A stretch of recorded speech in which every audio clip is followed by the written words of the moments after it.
Glowing red eyes, an unmasculine voice, he reads too fast and likes old comic book stories, he edits poorly, he mashes.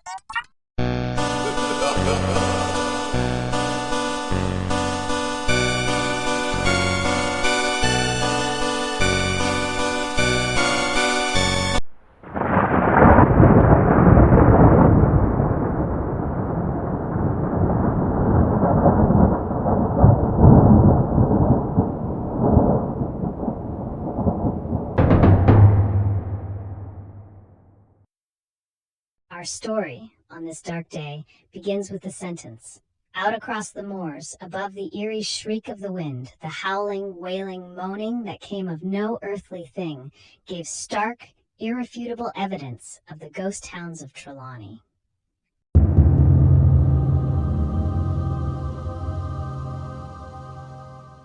Yes. Welcome to another episode of Murder Incorporated. This is our third episode. In this issue, we humbly bring you another timeless classic in horror comics. It is the Ghost Hounds of Trelawney.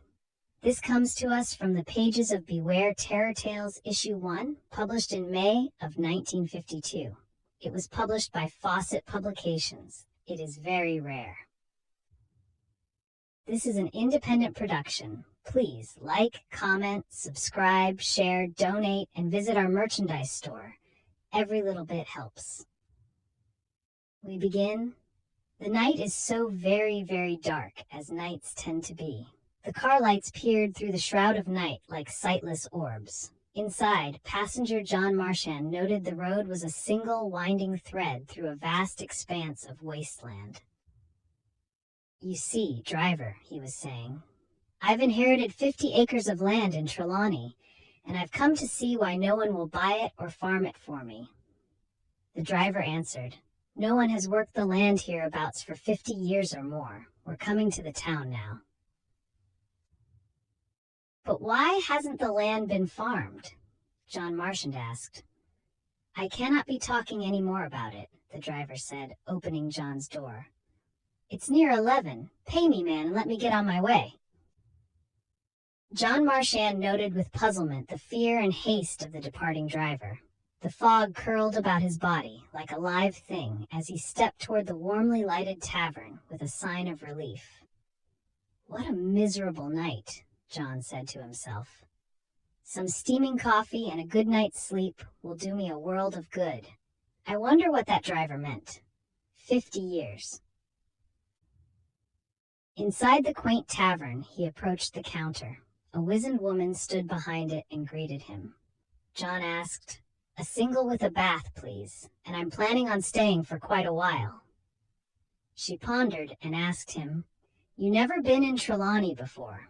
I don't suspect you will be staying as long as you think." The town folk, as the township itself, were quaint, colorful, and strangely behind the times. They were friendly enough, however, until the hour told 11.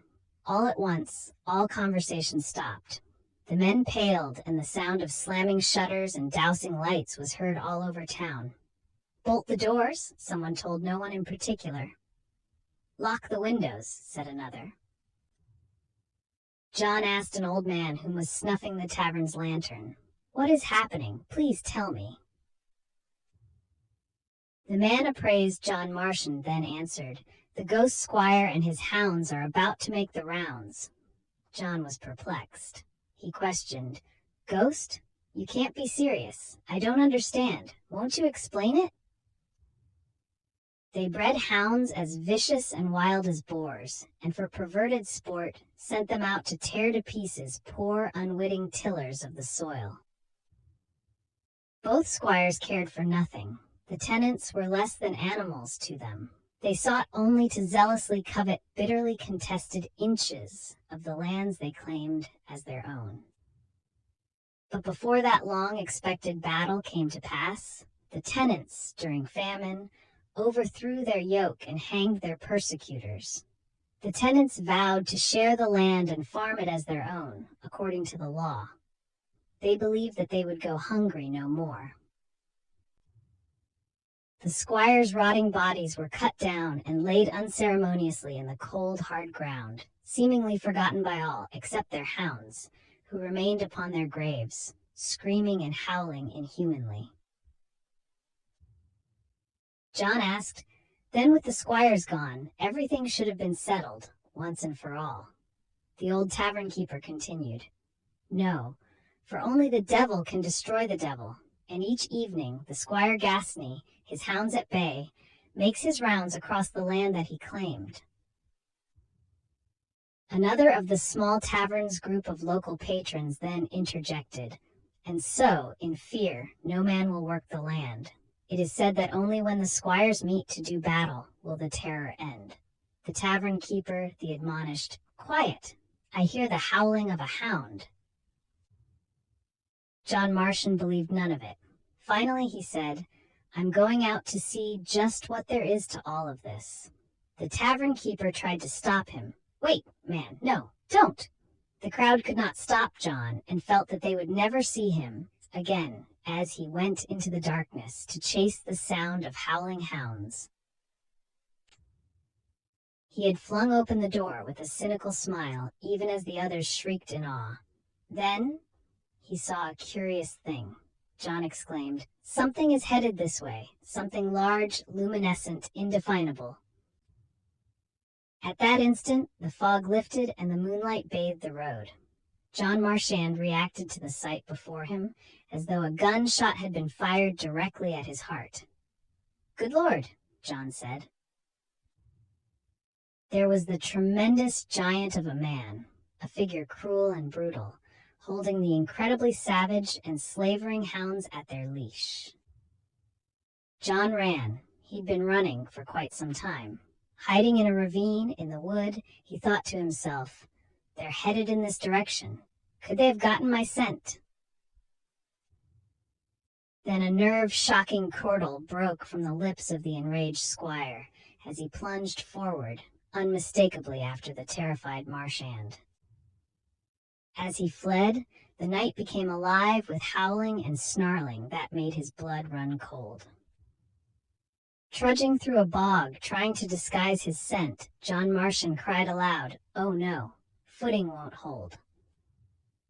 He stumbled and fell again and again, his feet sucked into the muddied earth. Closer and closer they came. John said, "A stream, if only it is deep enough." John jumped into it in jubilation. "It is. I'll swim across. That will stop them." His arms flailing desperately, he made it to the opposite bank and lay there, too exhausted to move, on the border of consciousness.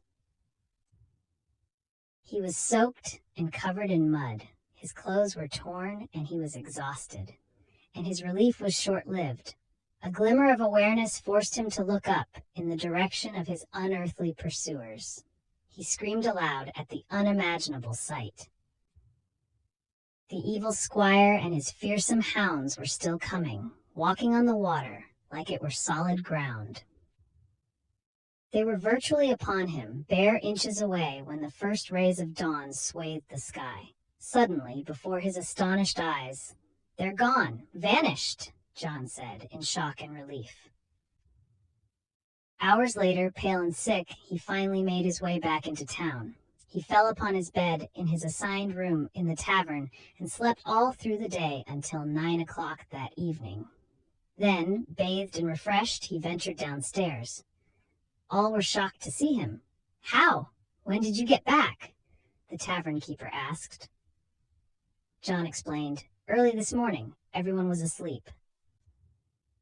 They became angry and fearful toward him. "You must leave here," the old woman at the counter said. "Right away. The ghost hounds have your scent." The tavern keeper agreed. "You can never escape now." John pleaded, "What do you mean? Where can I go?" "Away from here," the tavern keeper told him, "or they will hunt you down. They will hunt you down." Marchand was so bewildered, too terrified to think lucidly. He called the taxi that had brought him to the station. John pleaded, "Listen, I've got to get away from here. Now. I'll pay you anything you ask." The driver only replied, "No, not at any price. I heard about your doings. No vehicle in town will drive you." John wondered to himself, "What will I do? "Oh, a wagon. I'll hitch it up." Now, John was a thief. He hitched the two stabled horses to the wagon and attempted to flee with them. It was near 11 o'clock when he whipped the horses for speed and was out of sight of the town. He breathed more easily. He told himself, "I'll be all right now. It isn't far to the station, and the train is due to leave shortly." John then heard a sound and turned to see a glow in the distance behind him. "What is that?" he asked himself. "It's them," he said. John saw the ghostly squire and demented hounds that had chased him all the previous night.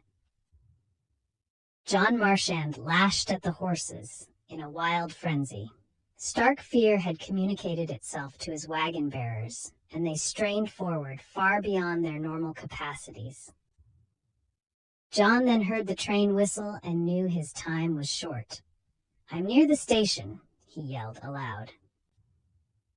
The blood-hungry hounds charged up to snap at the horses, crushing them with powerful jaws. John leaped off and headed for the starting train. "I've got to make it," he yelled. And when he managed to climb aboard the moving train, he uttered the same phrase over and over again. "Thank heaven, thank heaven, thank heaven." The conductor met him just within the car, saying, "You could have killed yourself doing that." John explained, "But they almost got me.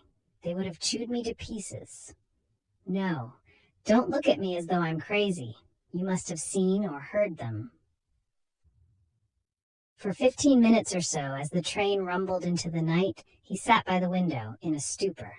He whispered to himself, "It was a narrow escape, but I'm free now, free and safe." A nerve-shattering howl caused him to peer intently into the blackness outside. It was then that he saw them, Gasney and his hounds, running faster than the train. A scream was heard by all. The steward said that scream came from the engineer. John whispered, "They've killed the engineer to stop the train and get me." John walked as the condemned to the train door and opened it. He jumped into the darkness in grief and despair. For reasons that he did not ponder at the time and would never understand for the rest of his life, he summoned the will to run. He felt he would drop at any moment. He was drained, but he ran nonetheless. He told himself the cover of the woods, my only chance.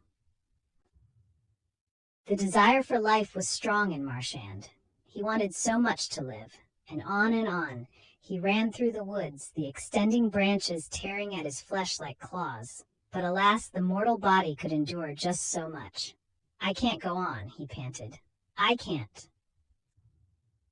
He hit the ground, sobbing, "It is many hours until daylight. I'm finished."